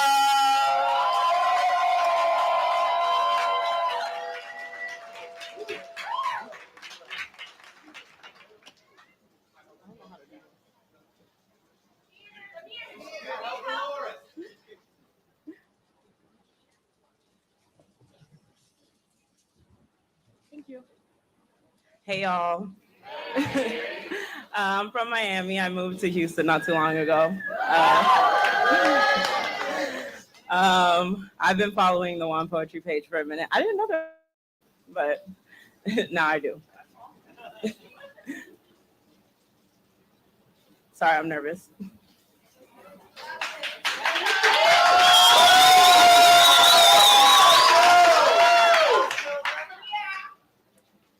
It is evident that I am small, skinny, and petite. And apparently a solution lies within one phrase. Girl, you need to eat. I'm a product of Cuba and Haiti, countries which produce full women. Therefore, the cloth that I've been cut from must have been poorly woven, but family. I do not see an issue with my size. Yet you feel as though there's a problem to solve, as if you win a prize every time you tell me the issue is I don't eat meat. Telling me that griot or carne asada will help, but I don't recall asking for any. Then try to pump me up with food the way society fuels our mind with this bullshit that there's a right or a wrong way to look. And if that's the case, then show me the rule book. Women, you do not need to tear me down to uplift the thicker demographic. This song of constant need for competition is becoming a classic. You give me these drawn out suggestions, implying that I should alter myself with implants or injections. I mean, I once had braces, no, not for the gaps between my thighs. So understand that with this body, there is nothing that I despise, but you tell me that if I add this or that to my figure, that I'd look great. Well, honey, if I can add this or that to your brain, you'd understand that we do not have to look the same for me to hold weight.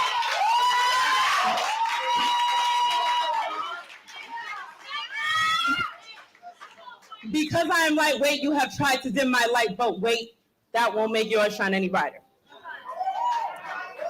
Men.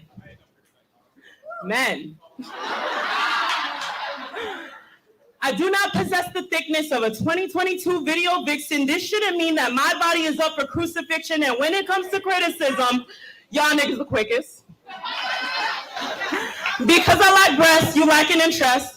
Look past my beauty because I have a small ass, or told not to dance because all I'm moving is my back end. These thighs, they're small as wings and shit. It's a mixture of all these things, but men, it is okay to have your preference, but do not use me to reference what you do not like. The depth of my curves does not equate to the value of my work. Understand that I do not intend to be perfect. There's more beyond my physical surface. Less weight does not make me less woman. Thank you.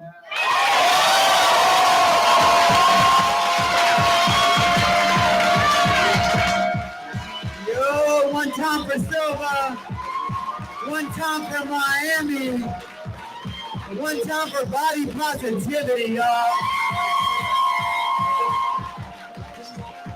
All right, on deck, I got S.A. Flacco. Next up, coming to mic, y'all put your hands together for Brianna, the Anomaly.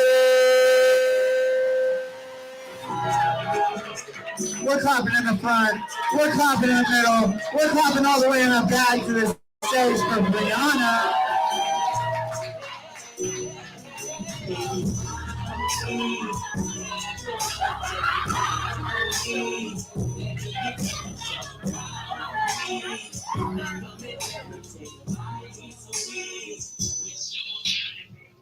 Can y'all hear me all right?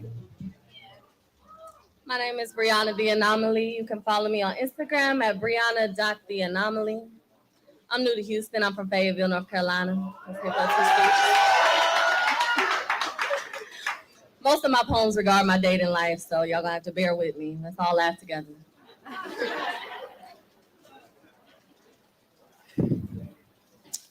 You got me fucked up if you think I'm gonna be a secret.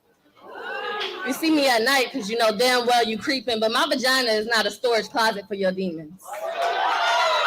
And my self-esteem won't be collateral damage to your semen. And at what point did you get to determine my worth?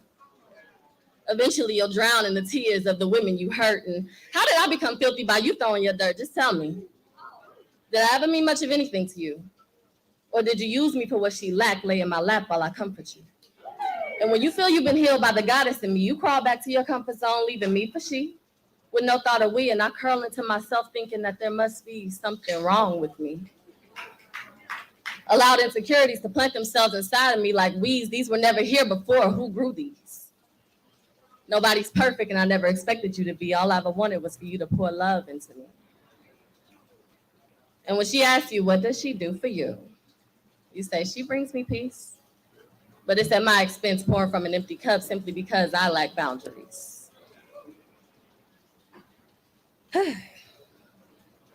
It's a slow burn trying to love a man that doesn't love you back. And it's self-sabotage to compare yourself when you know what you have. And when you told me that you wanted to keep me protected, did you include yourself on the list of people waiting to crush me? Never in my life have I had such a loving enemy. Thank y'all.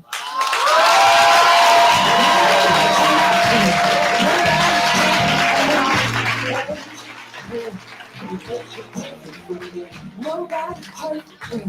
Nobody's perfect.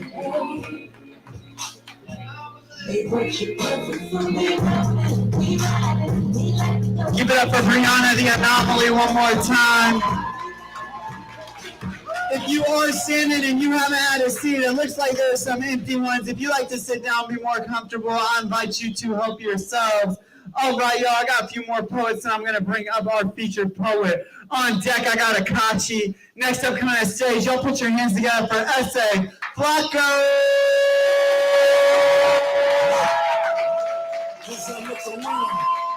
We all niggas with that A1 Rico. Hey y'all. Oh, there we go.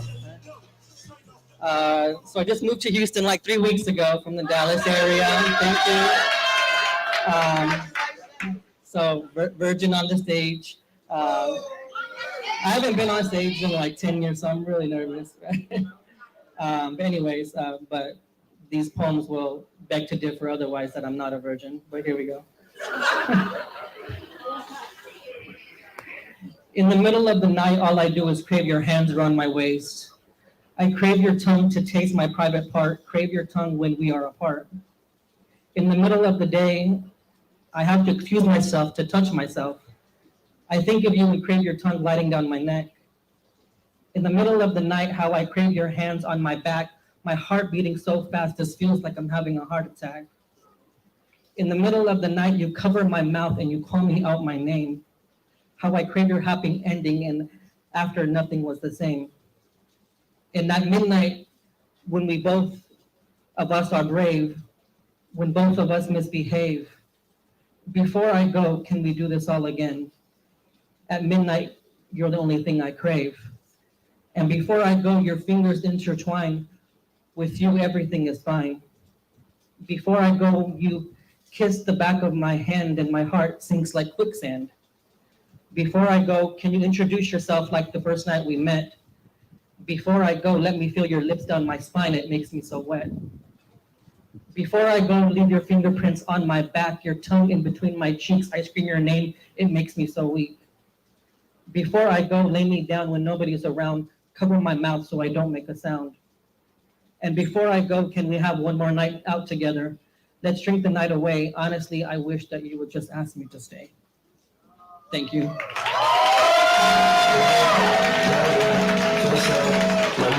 Show love for S.A. Blanco. Yo, show love to all the people who always lived in Houston. That's what's up, y'all. Keep moving here. Please stay off the road in the morning and afternoon. Appreciate y'all. Appreciate y'all. All right, y'all, on deck. I got Yahweh's daughter. Next up, coming to the stage. Y'all put your hands together for Akachi.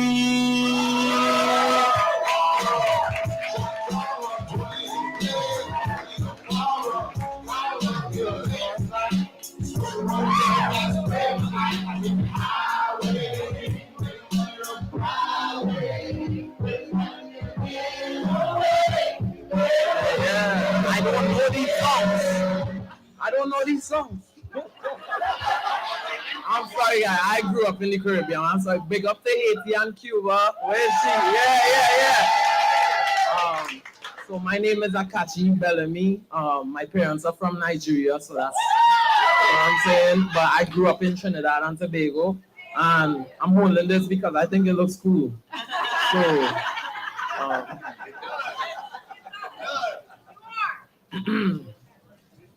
something special. I wrote this like long years ago when I was still a teenager. I am not flirting with you, trust me. I can't understand if you think that you love me, but that's not the scene. I'm so sorry, please accept my apologies. It's easy for men like me to be misunderstood. But, girl, I just trying to behave the way I should and treat you like how you should be treated.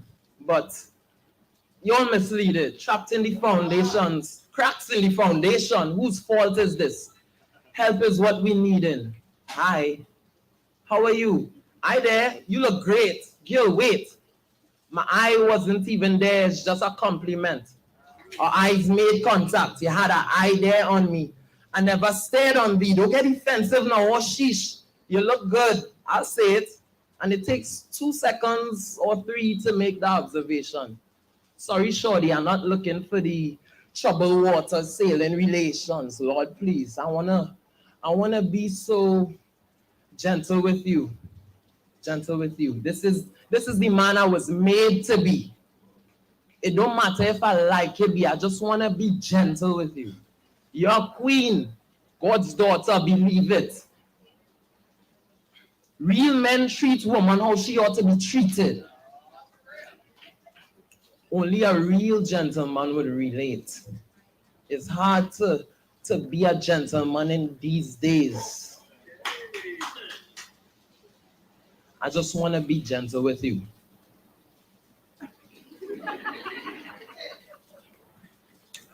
Want to be gentle with you, and I don't have nothing to prove or hide. Ladies, I'm sorry for all the times that we've ever acted like foolish guys. It's we fall times change, fellas. We take girls and play mind games, fellas. Stop for a minute and look back at good examples who I sampled from and try to relate it to present. Holding a hand to help her downstairs is queer now. Helping them tote bags is very weird now. For them, it's like a fair now, like we looking for an affair about this weekend. We mislead them till they mistreat men. Now I had to be more discreet. Can't just kiss anyone on the cheek because being nice is a sign of attraction, not a genuine action of unconditional love. Not average or relatable stuff. Not lyrical baits to hook you with so that we could make because of looks you give. We should be better than this. Well, we are. But we clever with it too. We pull levers till they're broken and you don't know what to do. Then you open and it's hopeless because the focus not on you. Because we don't think about the future and you don't accept the truth.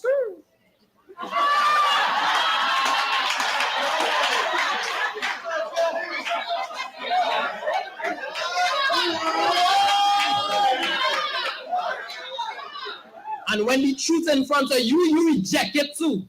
Like he as fake as any other man and you only knew a few.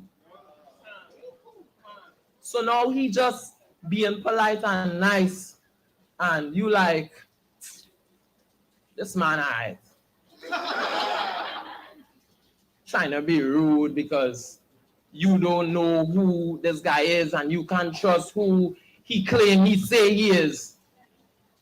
When he just a regular cool dude who just wanna be so gentle with you. Wanna be gentle with you. This is the man I was raised to be. It don't matter if I like you, I just wanna be gentle with you. You're queen, God's daughter, believe it. Real men treat woman how she ought to be treated. Only a real gentleman could relate to why it's hard to be a gentleman in these days. Let me be a gentleman, please, gentle with you. Wanna be gentle with you. Wanna be so gentle with you.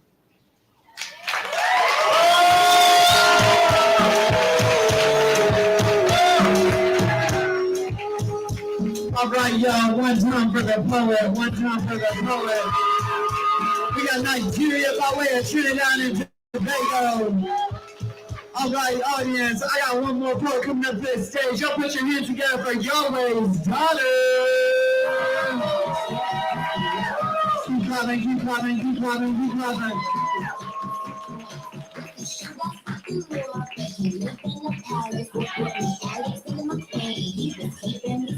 Let me Lucy. Can y'all hear me? How we doing?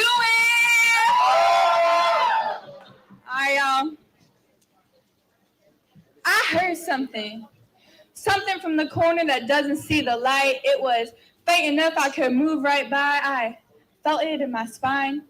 It traveled to my back when I poured out who I was into scrubs, equated my worth with how many hours I could work, how much I could endure, as if trauma was a badge of honor that I wore daily to clock in and out of my mental space, the unit of the day, and come home. Home. Something destined to have unsafe stained on the wallpaper, chaos lined in the trim work. I heard something. It was gentle, with good intention, but faint enough for me to drown it with the shower water, quiet it with the voice of the wrong lover, who taught me meeting the needs of others was my only useful quality. So did the badge I wore daily. So did being a mom friend. So did serving religion. So did depression. So did the lies in my head I mistook for gospel. I heard something. It was emerging from the corner to the center. It was but a whisper. I just had to quiet the rest to hear. Silence, the high pitch of mania, the low tone of condemnation, the bass of counting calories, the sound of abandonment, the frequencies that tell me I will never know happiness. I heard it, but I was not listening. Thought I need to lift more, clock more, pray more, take up less space in my skirt and in the hemisphere, become a mirror of what that person, that place wanted me to reflect. That was a syllable in love. That broken pieces glued together were whole. I heard something. It was pressing. It asked me to be present. It overcame everything deafening. Everything I was convinced was my melody. It was gentle. It chased me when my breath matched the tide. Every depth, every cry, I gave it my attention. I feel it in the constellations. The sky is so close I could touch it. I see it in the marks that stretch me. The Holy Spirit that overflows from within me. The sparkle in the eye when someone chooses salvation. It makes me smile. The strength in my strands, the freedom in my step, healed all of the parts of me I accepted as dead. Transformed who I was to be who I am. I heard something. It was heaven calling me out of that grave into this garden.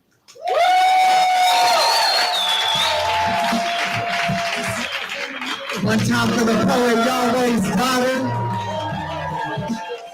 All right, y'all, we are now at our feature presentation. I need everyone to say feature. Feature. Now, one thing amazing about our feature artist is this is one of our OG Houston poets. He don't look like it because he don't age, but he's one of our OG Houston poets.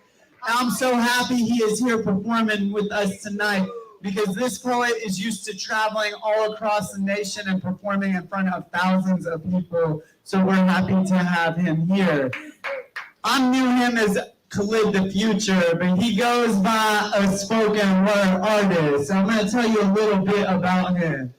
So every month he's hosting shows, or most months he's hosting shows at Rockefeller's called Poetry or Die. You've heard it plugged a few times tonight, but there's a big birthday bash poetry reading at Stafford. They're gonna pull 1,000 people out for a poetry show. Amazing audience building on March 31st. Yo, this poet, I hope you stand, I hope you listen closely, because he is a master of metaphor, a wizard of wordplay, an architect of the narrative. Houston, this is your own. We're building energy, we're showing love. We're building energy, we're showing love. All the way to the stage for a spoken word artist.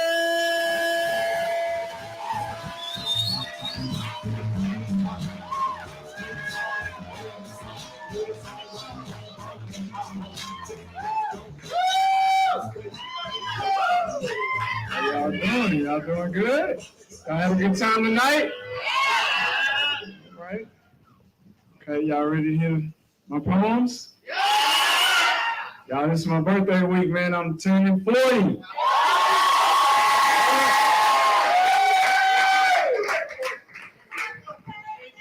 Thank you. Okay, so. Thank you, appreciate you. Okay, so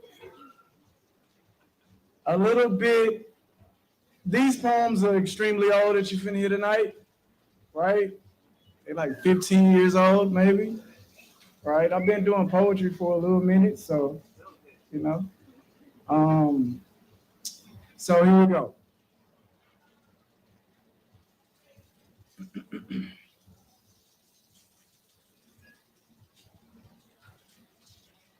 I know them all my life.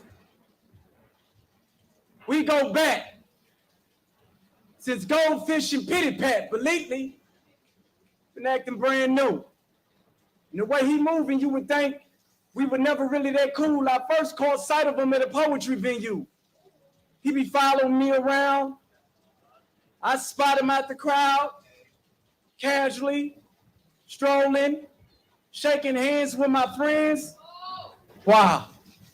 My oldest son, teacher, called saying he be making pop-up appearances.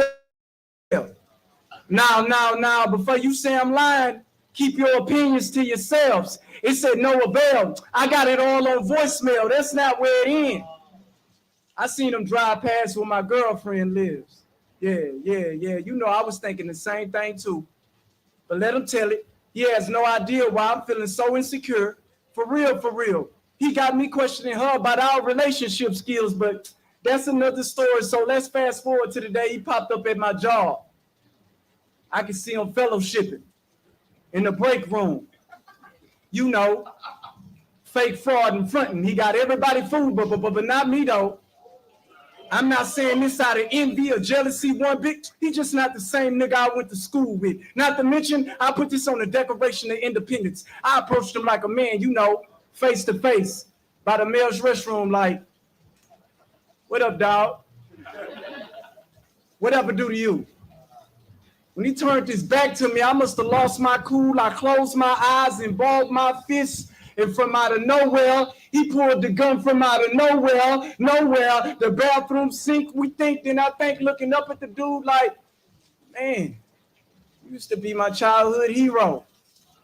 Now he's smashing my face in the bathroom mirror. He made it seem all so simple. His barrel to my temple. He's smiling. Is he crazy? Behind me, you can see the janitor playing the part, coming in the restroom, you know, pushing the cart. I guess he was making his rounds that day because he came in singing Mercy, Mercy Me by Marvin Gaye. The custodian must have been my guardian angel. Not a moment too soon, disguised in a jumpsuit with a mop and broom. I guess he was disturbed by the commotion and all, and I'm thinking, y'all, any minute now, he gonna stop the brawl. Instead, he said, youngster, youngster, whatever you going through, it's not that serious. I'm telling you, it's not that serious. You got your whole life ahead of you, and I can make you see it all more clearer. But first, you gotta take the gun away from your own head and step away from the mirror. Huh? Y'all like it?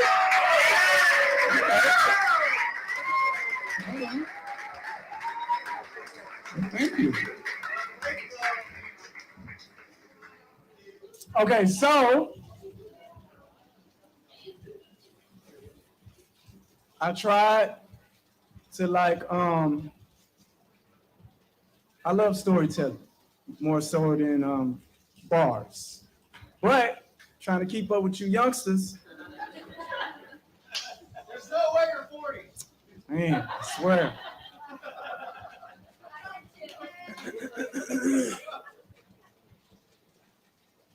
Home,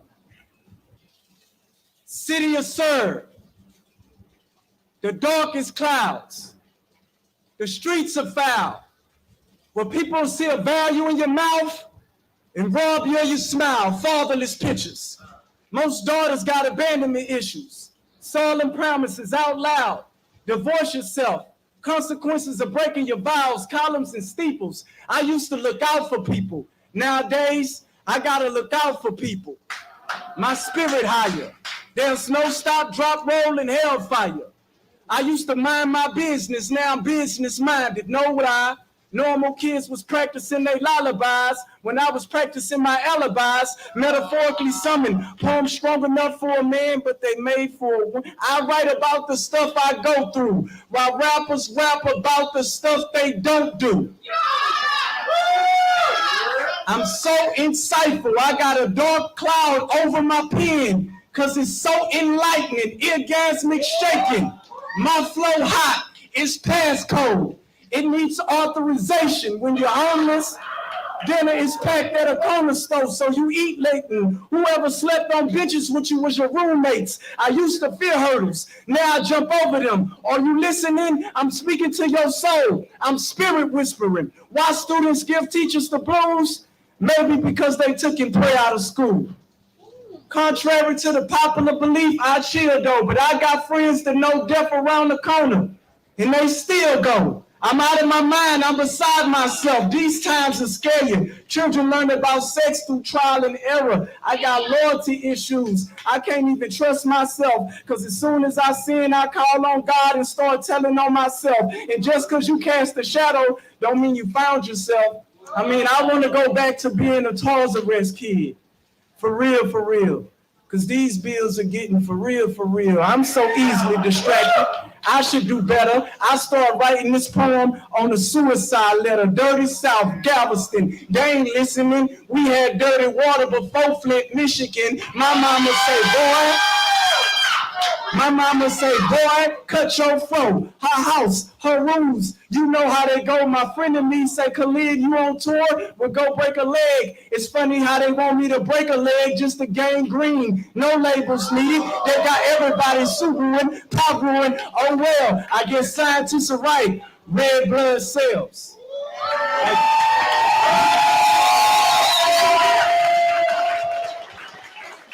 What do y'all think about a spoken word artist so far?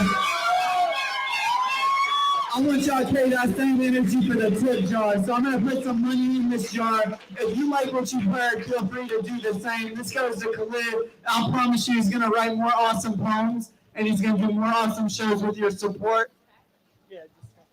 So if you'd like to contribute to the tip jar, you can. Khalid, do you have any, thanks DJ Bloom. Do you have any merch for sale?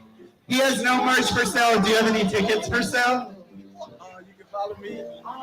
If you want tickets to the show, you can follow me on Instagram at a spoken word artist. That's a spoken word artist. One word, all right?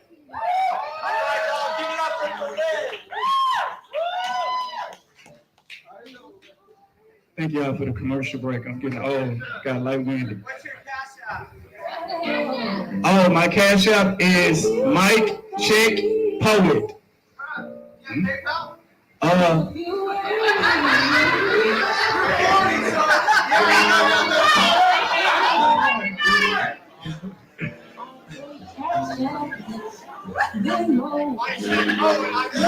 Yahoo, MySpace.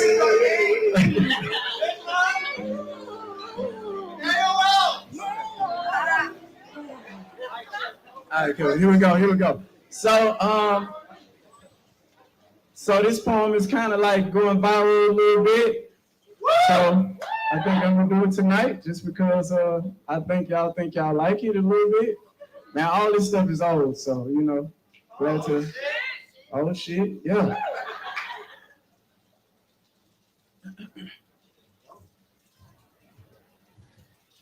See, when you're mad at somebody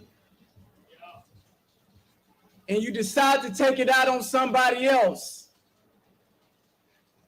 the correct term for that is called displaced aggression. You see, that's only half of her problems, because she about to embrace 50 real soon. And the only thing she got to show for it is an apartment with limited room, a job that's hopeless, 3 sons that's reckless, a body that's deathless because she drinks this, and she inhales this.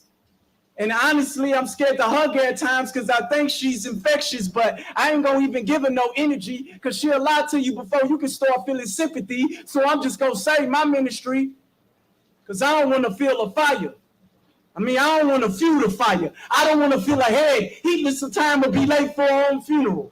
And she wasn't dead, and it's sad too, because all her friends and loved ones told me how she was in school. She used to get a nurse the blues. Colleges wanted from Prairie View all the way to Florida. She kept straight A's, even if it took being in after-school tutorials. Even if people was rude, she was still nice. She was stupid to finish school and have this type of life. She just sad, trifling, and dumb, because all she want to do is put that stuff in her lungs. Dumbass had a good man, too. You could choose from any 3 of her baby daddies. But before you judge her, let's go back a little further.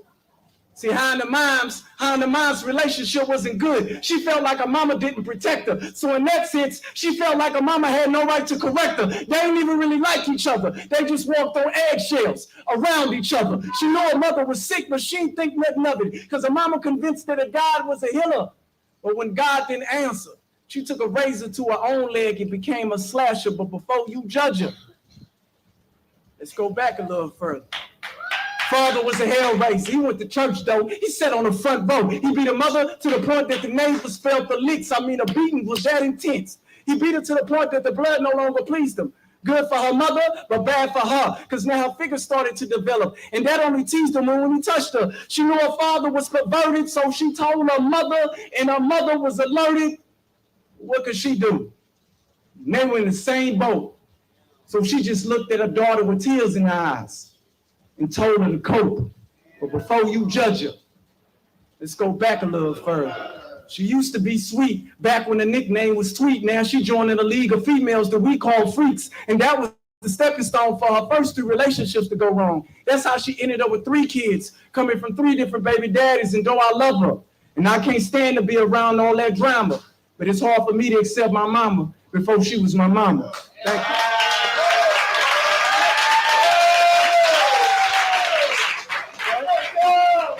Y'all like it? Y'all like it? Oh, shit.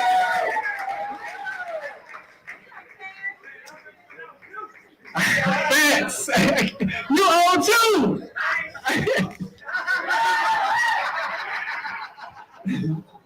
Okay, here we go. Again, guys, I'm trying to do better with the social media currency. So follow me on Instagram at A Spoken Word Artist. All right, here we go. Last poem. Everybody say, "Aw." There we go. March 31st. Let's go. All right. Follow me on Instagram for tickets and all the info.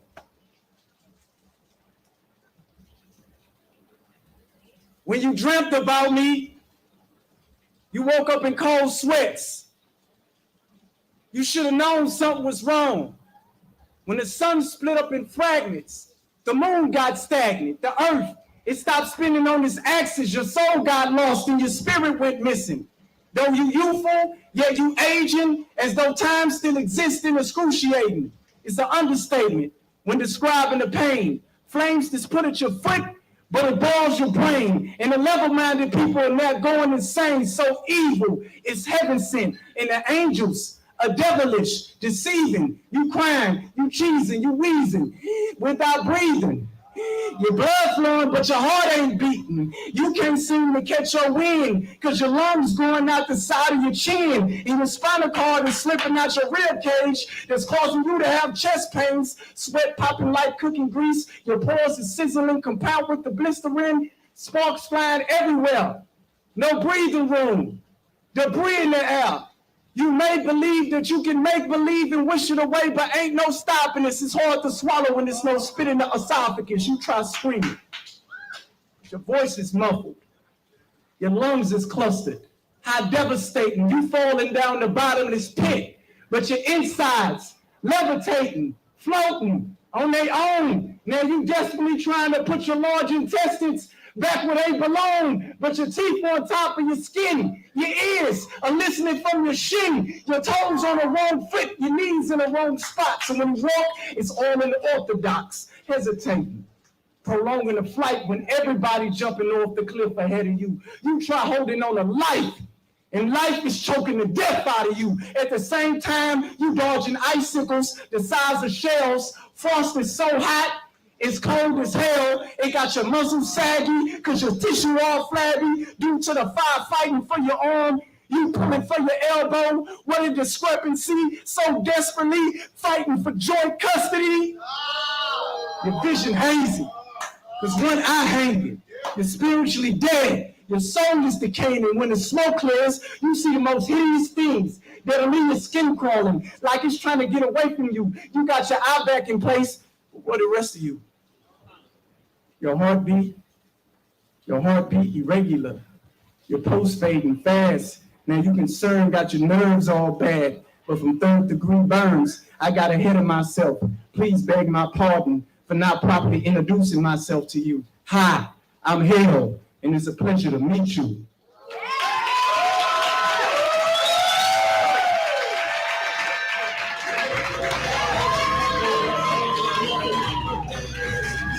Yo, Houston, what you think of a spoken word artist?